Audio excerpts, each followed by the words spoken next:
क्या थे? राजनीति कारण, राजनीतिक कारण थे। फ्रांस में बुर्बो वंश का राज शासन, फ्रांस में किसका शासन काल थे? बुर्बो वंश के राजा हुआ करते। तो 1789 ईस्वी में फ्रांस में लुई सलामा का शासन था। समझ में आ गया? वो राजा था, अत्याचारी था, निरंकुश था, फिजूलखर्ची था। समझ में आ गया है ना? वो जो है प्रजा के प्रति कोई ध्यान नहीं देते थे, अपने ऐशो आराम के लिए है ना काफी रुपया खर्च करते थे, बर्बाद करते है ना। समझ में आया? जिसके कारण है ना वहाँ के जो जनता थे वो उग्र हो गए। क्या हो गए? उग्र हो गए और उसके खिलाफ आवाज उठाए, इसके खिलाफ लड़ाई लड़े है ना। तो लड़ाई लड़े, अंत में 1793 ईस्वी में लुई सोलामा को जो है पकड़ करके गिलोटिन पर चढ़ा करके फांसी की सजा सुना। फ्रांस की जो राजा थे लुई सोलामा, उसका विवाह हुआ था ऑस्ट्रिया के राजकुमारी से। वो भी इससे ज्यादा जो है फिजूल खर्ची थे, दुगुनी थी। समझ में आया? वो छोटे मोटे उत्सव पर जो है, छोटे मोटे उत्सव पर काफी रुपया को लुटाते थे। और उसके शासन काल में जो है उसके जो नजदीकी आदमी हुआ करते थे, वो जो रानी थी, वो उसको उस अपने शासन काल में अच्छे अच्छे पद पर बिठा देते। और उस राज शासन काल में, उसके राज शासन काल में लुई सोलामा के शासन काल में जो अच्छे अच्छे पद पर थे, उसको ज्यादा कार्यभार नहीं होते थे, ज्यादा काम नहीं करते थे, वो आराम से रहते थे, लेकिन पैसा ज्यादा जो है उसको मिलते थे, है ना। समझ में आया? जिसके कारण किसान वर्ग और मध्य वर्ग के जितने भी आते थे सब उनके खिलाफ हो गए। अंत में ये हुआ कि 1793 ईस्वी में उसको पकड़ करके गिलोटिन पर चढ़ा करके फांसी की सजा सुना दी गई। और कुछ दिन के बाद जो रानी थी फिजूल खर्ची, उनको भी फांसी की सजा सुना दी। समझ में आ गया?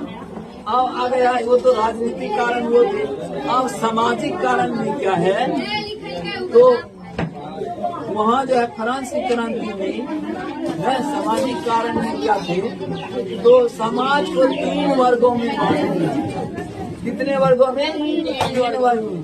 पहला वर्ग का नाम था पादरी वर्ग, दूसरा का नाम था कुलीन वर्ग, तीसरा का नाम था मध्य वर्ग। अब देखो, पादरी जो थे उनकी जनसंख्या थी 1,30,000। ये जो पादरी थे, ये इनसे कोई कर नहीं वसूलते थे, ये ऐशो आराम की जिंदगी गुजारते थे, है ना। इन पर ज्यादा खर्च करते थे, राजा ही खर्च करते थे। इनको ऐशो आराम की जिंदगी गुजारने के लिए पूरा छूट थी। इसके बाद आ गया आपका अभिजात या कुलीन वर्ग। अब अभिजात जो है, इनकी परिवारों की संख्या थी 80,000। कितने? 80,000 इनके परिवारों की संख्या थी। समझ में आ गया? किसी बच्चे को दिक्कत?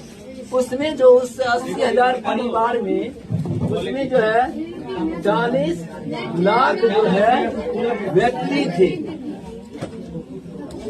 80,000 तो परिवार हुआ, लेकिन 40 लाख जो है उसमें व्यक्तियों की संख्या थी।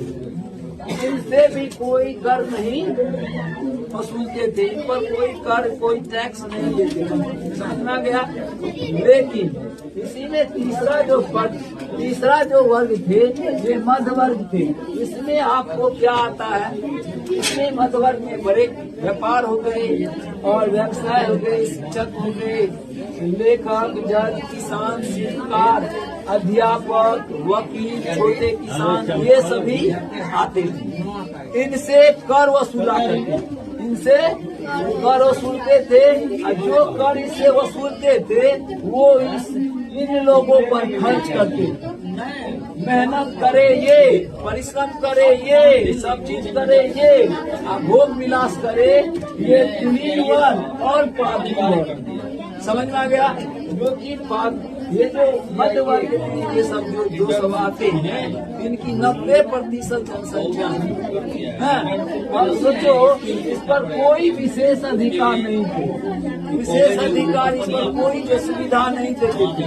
और इसका काम क्या था? स्वामी का सेवा करना, स्वामी के घर और खेतों पर जो है काम करना, सैन्य सेवा देना। सैन्य सेवा समझते हैं? प्रशासन में आर्मी हो, पुलिस हो, जितने भी हैं वो सारे आदमी जो है वो कार्य करते थे। कौन? ये मध्य वर्ग ही। समझ में आ गया?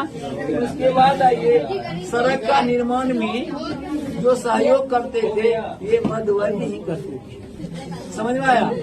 तो इनके साथ जो है असमानता, भेदभाव की भावनाएं रखा करती थी। सारा कार्यभार ये करे और भोग विलास ये दोनों वर्ग करे। समझ में आया? ये इस कारण से समाज के जो ये मध्य वर्ग के जो लोग थे वे सारे जो आक्रोश होकर के लड़ाई लड़ करके उस राजा को जो है फांसी के फंदे पर चढ़ा दिया। समझ में आया? सामाजिक कारण आप लोग को समझ में आ गया? किसी प्रकार से किसी बच्चे को दिक्कत समझ में आ गया? अब देखिए ये तो हो गया किसी बच्चे को दिक्कत। अब उसके आर्थिक आगे का चैप्टर, आगे का जो टॉपिक है वो आपको आर्थिक कारण है वो हम आपको अगले बताएंगे। राजनीतिक कारण और सामाजिक कारण समझ में आ गया? दिक्कत भी है थोड़ा सा, भी को भी